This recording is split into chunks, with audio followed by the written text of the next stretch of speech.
Hey, what's going on, guys? Welcome back, and thank you for tuning again into another of my videos. What I bring today is the Spider-Man PS4 game. 5 years later, this is gonna be a review. We're gonna look into details and talk about this game. I just started replaying it a couple months back. Very excited about the game. I'm a big Spider-Man fan. You guys understand. Today we're taking a trip down memory lane to revisit the game that took the gaming world by storm in 2018. The Spider-Man PS4 game. So it's been 5 years since the game came out. Spider-Man 2 came out. Miles Morales Spider-Man came out as well. And this is where the question is, does the Spider-Man 2018 PS4 game, does it still hold to the PS5 expectations, to this new birth of gaming for a new generation of consoles? For me, it does, and there's a lot of reasons why I still enjoy this game to this day, after all these years. I think the most important one is that Insomnia created a very well developed game with very good story. And not just the story, the whole mechanics of the game, the whole swinging through the buildings, whole fighting, the whole being able to take photos, selfies, the whole Spider-Man's closet full of different suits. It gives you a very good appeal to what you can do, all the options. You got the Raimi suit, that's my favorite. You got Tassim, and you're able to wear him. That gives the game a whole different feel to it. Mechanics are great. Third person is very good. You see everything around you. You see Spider-Man. When you're fighting, the camera moves with you. Doesn't give you a hard time. So I think this gives the game a very smooth feeling. Graphics still hold up. I'm playing in the PS5, but still hold up to this day. I can't believe it's 2018. To me, it feels so good, so fresh, so crisp. The story is good. Dynamics of the game are great. Controls are so easy to use them. It was well made. That is, it's gonna last a lifetime. You can actually lose a lot of hours just distracting yourself with the map of my hand, going through the buildings, through the streets, and sightseeing as well in the game like you would in real life, and that gives it a very good edge to the game. I feel this game makes you feel closer to what being Spider-Man will be than other games I have played that are based on certain heroes. The only one that made me feel like this was the Arkham. Another thing I don't really use much. I feel the gadgets are a big part of the game as well. I don't really use them as much, but it gives you different upper hand to certain missions. It helps you with making things easier. I use them for certain missions and I tend to forget. I just try to go straight up. However, all the gadgets you get in there, and then the leveling is fun, and the more you fight, the better you get at it, so that helps a lot. The combos, everything, just become better at it. It gives you different ways to take an enemy. The whole silent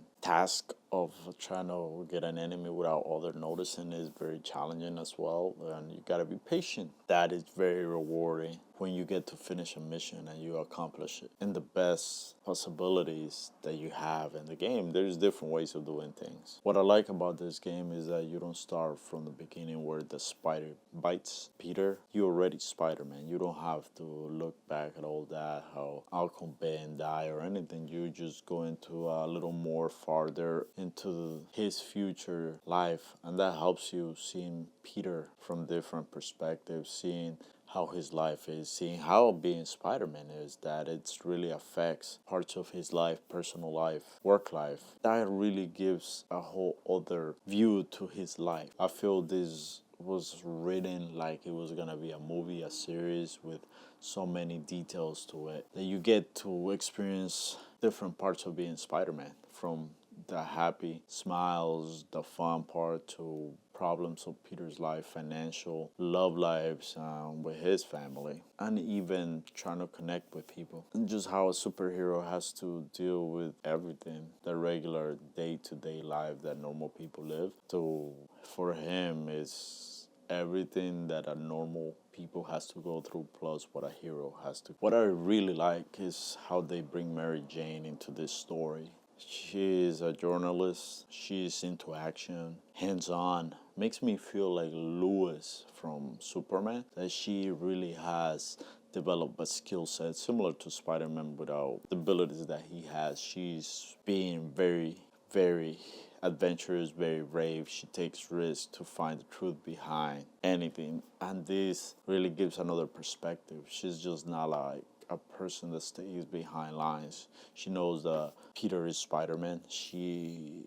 has shared with him a lot of different problems, and they are in a break in their relationship, or they finished it, however you want to see it, to a certain point in the game. However, this gives you the idea that there is other things that happen that we can explore in the future, but they make her a very good character, not just the damsel in distress like in other stories.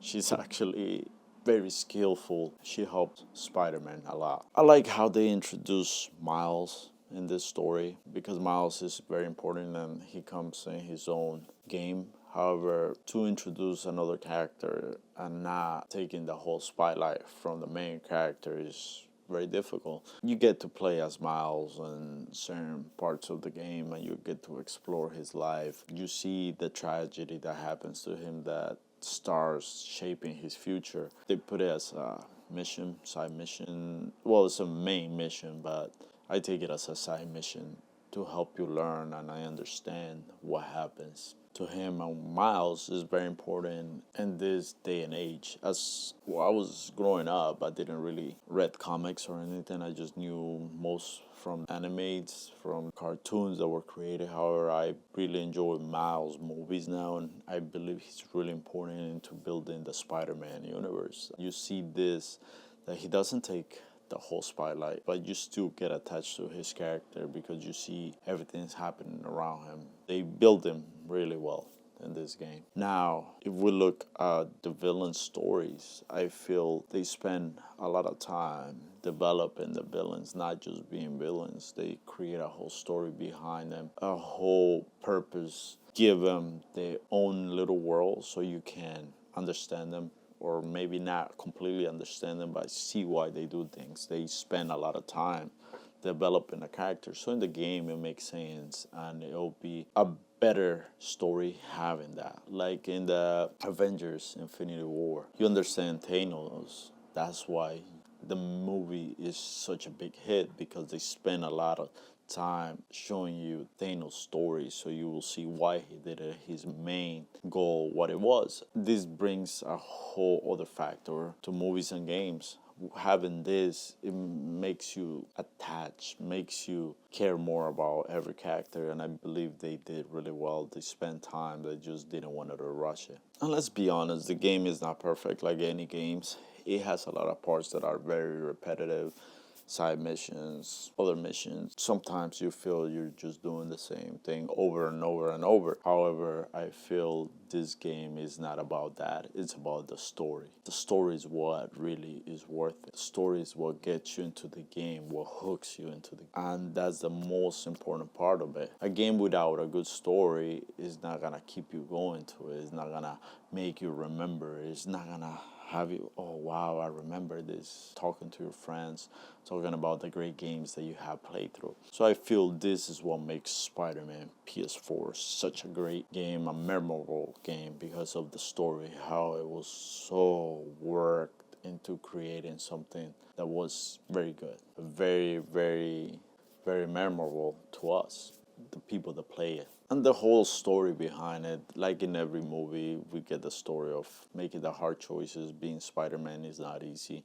It's a lot of sacrifices that you're going to have to go through. You're going to lose your friends. You're going to lose people you love. However, you're going to have to choose to save others or be selfish, save yourself and the things you love. Like any Spider-Man, we know what happens with him. We know he's always sacrificing his own happiness for others. And I think it gives a good message, metaphors. However, like I said, it's a great game. It still holds up after 5 years, and I'm surprised a lot of games, they just are forgotten. For me, I think Metal Gear franchise is one of the ones that have stayed with me the longest since I was a kid. I really want to play them again. And this game, I think Spider-Man PS4 is going to be one of those games I'm going to visit every certain amount of years. My son likes it. He enjoys the game, not understanding the whole message behind it. I feel once he does, the whole message is gonna be what he really goes for. Like me, when I watch a movie, it's about the story, how invested I get into it. And I feel that's what makes this game such a memorable game, the time you invest into it. Because the more you go deeper into the story, the more you want to find out, the more things happen, and it's just very good, like a good script. Let's be honest. Well, guys, thank you for watching. I just wanted to do a quick PS4 Spider-Man review after 5 years, and stay tuned. Subscribe until the next one.